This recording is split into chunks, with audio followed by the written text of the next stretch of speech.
Right, welcome ladies and gents. Let's talk the Acolyte episode 8. This is the end of the show, end of season 1. We'll talk all spoilers, because no one cares.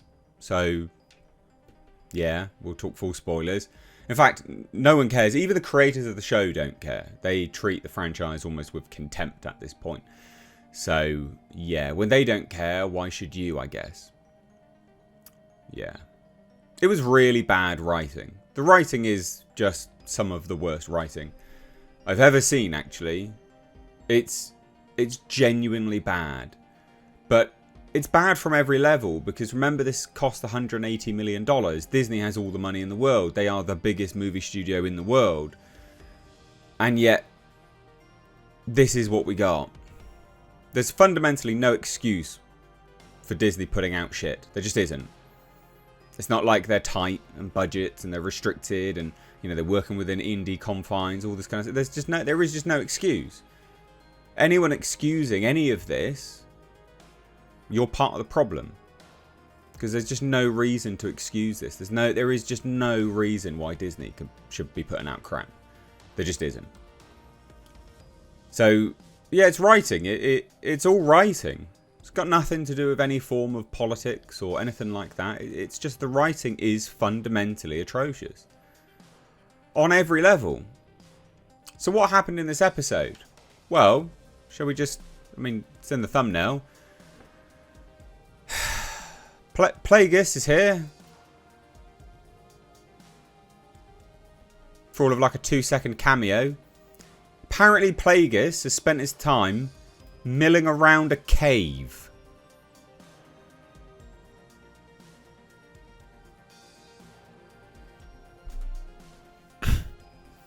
Apparently he's just milling around a cave.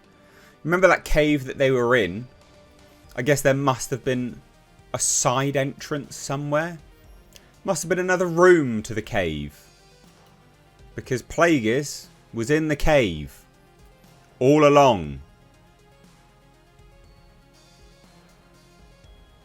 Why?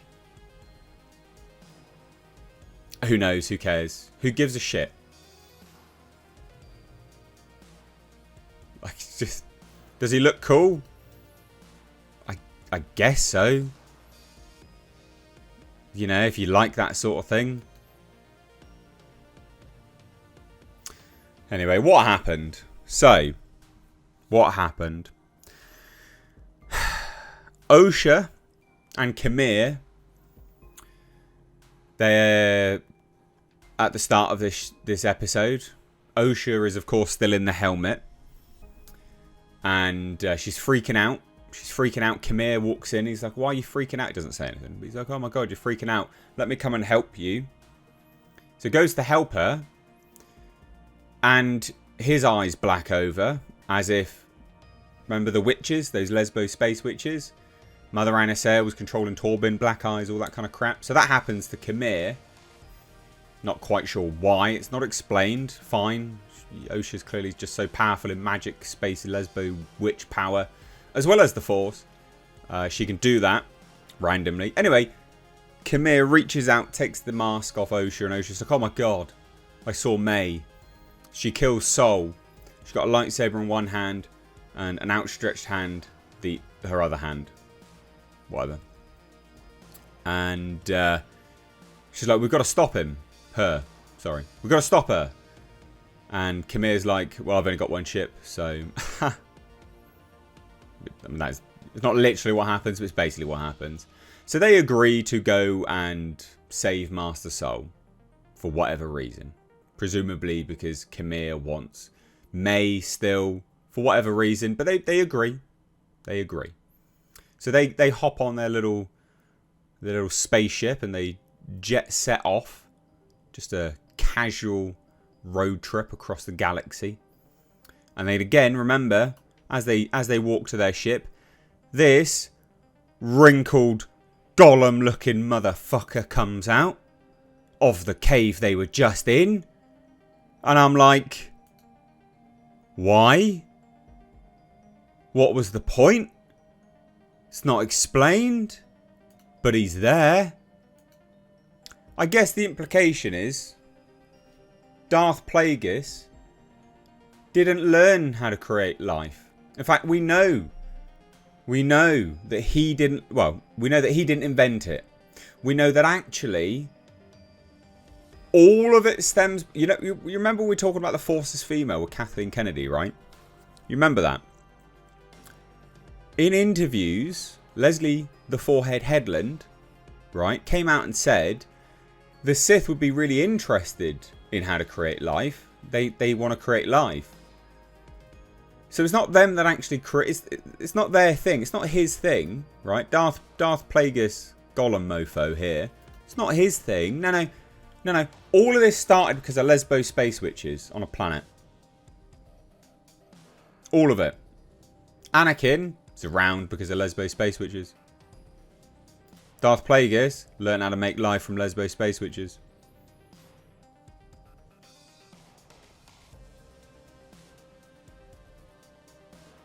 Force is female.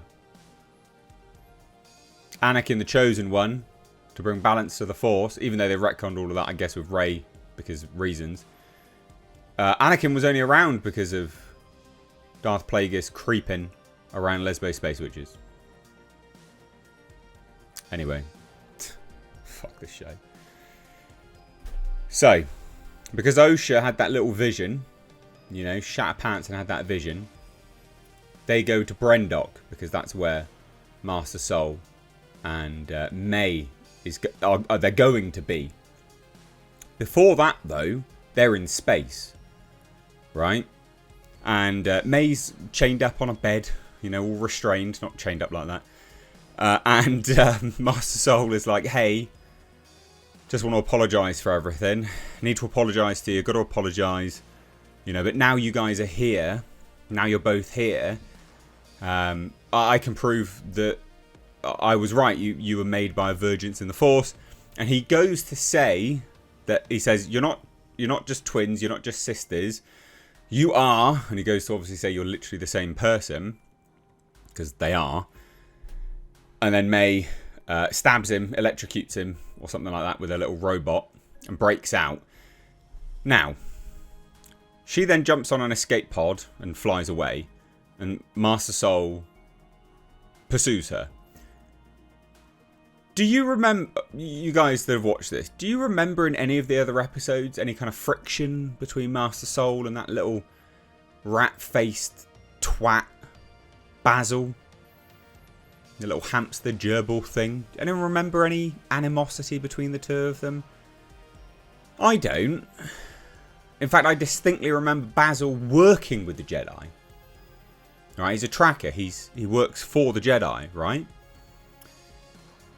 And also, we know that Basil knows that that's May, evil, a thing that he was tracking.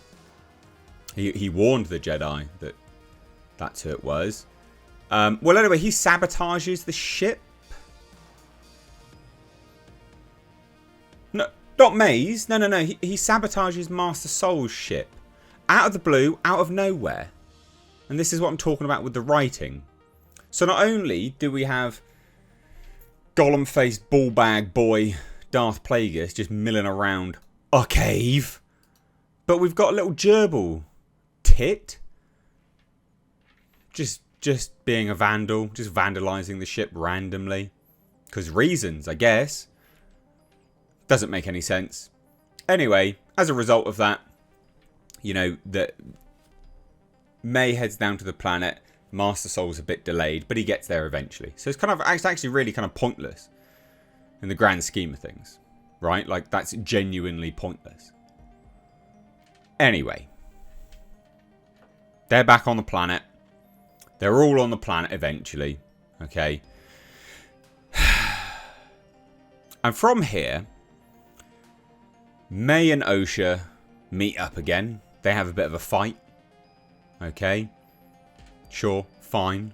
They have a bit of a fight. May tells Osha, no, it was Master Soul. Master Soul was the one that murdered our mother. Okay. Whatever. And during that time, Khmer and Master Soul have a fight as well. It's not a bad one. There is some good fight choreography in there. Not all of it. God, no. Not all of it. Some of it looks real shit. And, you know, damages some of the lightsabers. And you know, it's fine. Anyway. Comes to it that May and Osha have a fight. And then May runs off. And basically says to Master Soul, no, you're going to come with me. You know, I want you to pay for your crimes. And, you know, you're going to face the High Council, you're going to face the Jedi Council, you're going to face the Senate, and you're going to pay for your crimes. This is May that said this. That's important. The supposed evil one.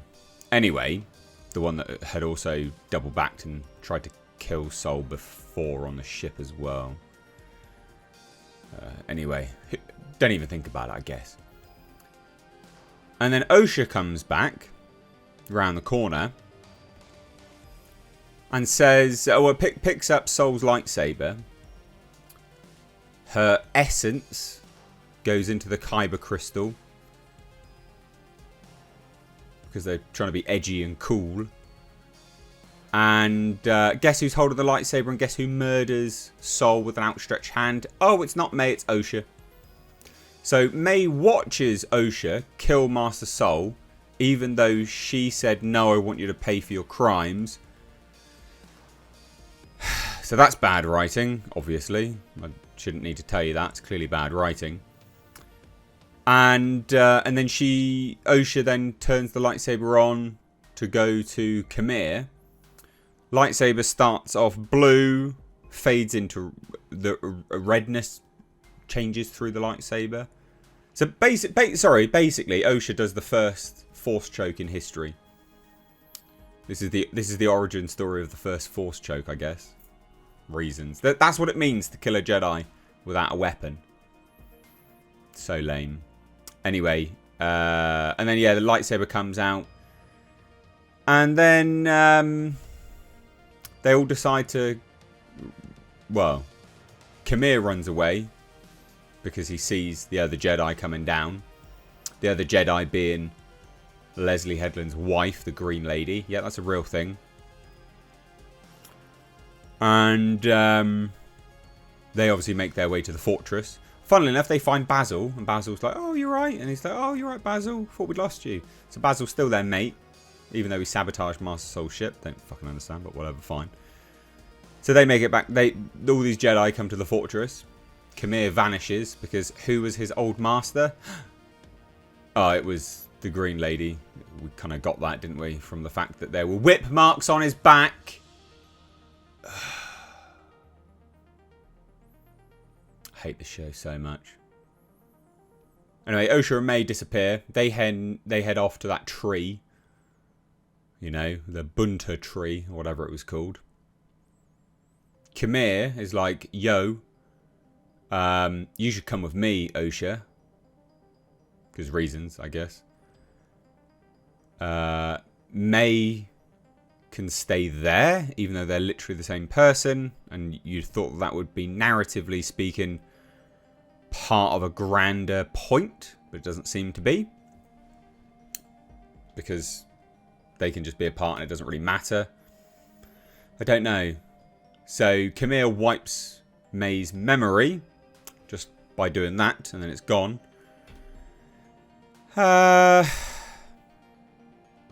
Green Lady takes May back to Coruscant, has a meeting with some senators, and is like, actually, you know what? It was this rogue Jedi all along. He murdered everyone, even though he was definitely not on the same planet as everyone at all times. And everyone knows this, but we're just going to use him as a scapegoat. It's kind of Sith attitude, isn't it, really? It's a bit weird. Deception, isn't that part of the Sith? Fuck this show. And then she goes, right, I'm going to go speak to Master Yoda. Master Yoda...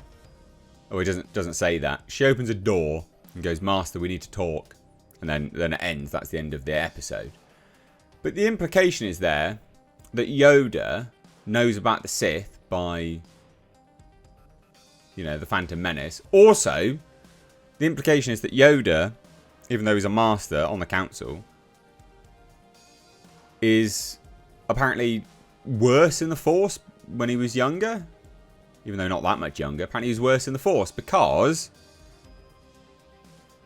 you know, he can sense people dying all over the place. He can sense deception. He can sense it all. So you're telling me he didn't know about any of these Jedi being killed? You're telling me he didn't know anything about these Sith just coming out and about? Even though we know that the Green Lady sensed one of the Sith, her old apprentice. Like, you're telling me all of this? Really? This was really garbage. On every level. And I can't get over the fact that this Gollum looking piece of shit was in the show as well. Oh, anyway, so sorry. The show ends with Camille. I think this is one of the closing shots. Anyway, Camille and Osha back on their planet. Presumably with this guy just watching them. Maybe he watched them at the rock pools as well. He was like, maybe he's a voyeur.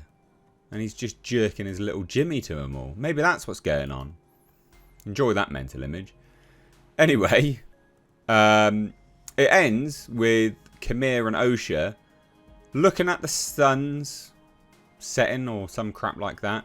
And they hold hands. Oh, and it's sweet. I thought Sith didn't... What? What's going on? I didn't think Sith did stuff like that. Fuck this show, man. It's really bad. Hopefully that illustrates just how bad it is. It's bad writing, guys. Yep. Won't get my time back. I hope they make another show, though. I hope they make another season. Just because, one, I'll be able to buy a Toyota Celica, or Celica, which would be great. TA23, Toyota Celica. I'd love that. That'd be great.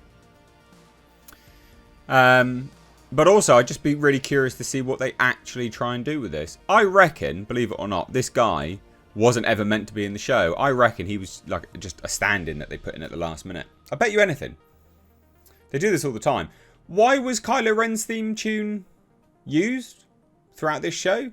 Leslie Headland said there'd be a reason for it. Why? What's the reason? What's the reason? Is Camille the original Knight of Ren, is he? No one knows. Nothing was really explained, was it? What's going to happen now? Is Camille trying to train Osha? Because if he is, he's not really doing it in private. Because he's being watched by this fool that he clearly knows is there. Is he doing it so then... Because he knows about the rule of two, so... This is super lame. But again, remember, the implication is that this guy learned how to create babies from the Force by some lesbo space witches. It was them all along. It was them all along. Love to hear your thoughts on this. I genuinely hate this show. It's genuinely bad. Kudos to you if you like it. But it is bad. It's nonsensical and it does have awful writing. I've pointed out quite a lot, actually. Anyway, thoughts down below? Take care. Oh, no, actually, now I'll tell you what. I've endured The Acolyte. If you've enjoyed any of my reviews, support me via Patreon for as little as $2 a month. There's the link down below. Help me get some of my sanity back. Cheers, guys. Take care. Bye-bye now.